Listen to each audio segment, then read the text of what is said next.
Alright, so chapter 2 is the next one we'll be discussing, and that started with the distinction between better than and better at. And I think that a lot of times this is something that parents worry about. I know parents sometimes ask me about it. They're worried that their kids maybe are a little overconfident or might be bragging, or they'll bring up situations that might be social situations where they feel that their child might be bragging a little bit and it's causing them problems making friends. And so I found a neat website that had some suggestions on what to tell your child about being gifted. And one thing it says is to emphasize that being gifted doesn't mean you're better than someone else. And it went on to basically just say that, you can emphasize to your child that they are good at reading or solving problems quickly, or they may be good at painting or writing creative stories or whatever those things are for your child. But there are other people who have other skills. Some people run really fast. Some people dunk basketball. Some people have a beautiful singing voice. So, we all have different things that come easily to us. And just because we're better at one thing or a couple things doesn't make us better than anyone else. That we're all special for different reasons, and they just happen to be academically gifted with their schoolwork. And basically you can just tell them that that means that they will need some specific things to help learning and school stay interesting for them. And I think that's the hard balance, is some parents don't know what the right thing is to say about giftedness. So instead they kind of try not to talk about it too much, or they might even chastise their child for talking too much about the gifted program or talking too much about their strengths. And we don't want to go to that end of the spectrum either, because we do want them to feel proud of their accomplishments and feel confident about themselves. But it has to be balanced with, just because you have these strengths doesn't mean that you're better than anyone, and it also doesn't mean that other people don't have their own unique strengths as well. So this is the website that I found talking about things you can say to your gifted student to help them understand giftedness. And I think this is something that I may start including, or at least some version of it, with the new third grade parents each year, because I think we talked last week about, you find out about the image program and you might not know a lot about image or giftedness, and some more basic info would be good. And so the first one is what we just talked about, is that giftedness doesn't mean you're better than someone. And then the second one says gifted is a word for kids who have different learning needs. And so just like some students need a little extra help in their reading or a little extra help in their math, just like some people are tall, some people are short, everyone has different attributes and different needs. And so because they happen to be strong in certain areas, they'll need a different approach to make school interesting for them. If they ask about how they were labeled gifted, you can tell them that it's some tests they took, and based on their MAP scores. Generally speaking, if you know your student's IQ, this particular expert says they wouldn't share the specific score with them, just because then they'll bring it up with other kids, and that can be an awkward playground situation. But you can be honest with them that it was some of the tests they took. You can talk about giftedness being a part of them, and that no matter if they're working hard or not working hard, it's still part of their personality, but ultimately it's up to them. They have opportunities to do great things because of their skills, but ultimately they decide if they use theirs, and the giftedness doesn't go away or come back. It just is part of them. We kind of touched on this before. The giftedness comes in all shapes and sizes, so some kids in the image class might be really great readers, others might be great writers, but maybe not as great at reading, or maybe good at math, and some have a lot of leadership skills, whereas some are more withdrawn, and just kind of understanding that they might be good at many things, but a lot of people just have one or two things they're good at, and kind of understanding that. And then last of all, just being aware that gifted children sometimes feel different from other kids, and so you can be uncomfortable if you feel like you're not getting along or not having a lot of things in common with students in your class. And so that's just something to be especially sensitive to, and be able to talk to them and kind of guide them in finding people that do share their interests and being comfortable. And so I'm going to go to the next slide, which talks a little bit more about age mates versus peers. That was something that was in chapter 2, and it talked about the fact that age mates are people that are born the same year as your child, and that's the way school is generally organized, that everyone born in the same year is in 2nd grade or 3rd grade or 4th grade, and those are the children that your child spends most of their time with. However, that doesn't necessarily make them a peer. A peer is someone that has a lot in common with your child, specifically their interests and abilities. And if we reflect now, probably a lot of your friends that you have now as an adult are not people that were born in the same year as you. I know that I have lots of coworkers of all different ages, and I get along with them great, and a lot of it has more to do with if we have the same interests than it does really what age we are specifically. So just keep that in mind, that the same thing can apply to your students as well, that they may have interests or abilities that go better with older children, and sometimes people have some apprehension about that. But a lot of studies have shown that accelerating students, moving them up for one subject or skipping a whole grade really doesn't harm a child socially. And, you know, sometimes you can provide those same opportunities through extracurricular activities, that maybe they're really into robotics, or maybe they're really into a specific sport or music instrument, and you can find opportunities for them to explore those things outside of school where they can meet peers who have the same interests and abilities regardless of age mate status. And that's one of the things. Image is students who are of the same grade, so they are age mates, but we're also attempting to find students who will be peers as well that have those same interests and abilities. So then we're on to Chapter 3, and Chapter 3 says stop paying interest on a bill you never owed, and it's a lot to do with overexcitabilities. And there was a Polish education person who did a lot of research on overexcitabilities, and he identified 5 main ones. The first one is psychomotor. So there are a lot of gifted children that talk really fast, that move a lot, that have some trouble sleeping even, is another thing you might see.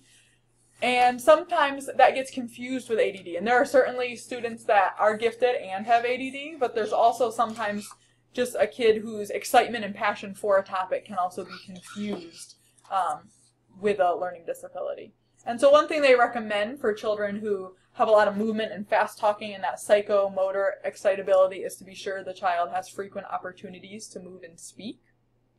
Then there's the sensual students, and those are people who have powerful reactions, either positive or negative, to sensory stimuli. And one example I'm aware of with some of my friends that are gifted is texture.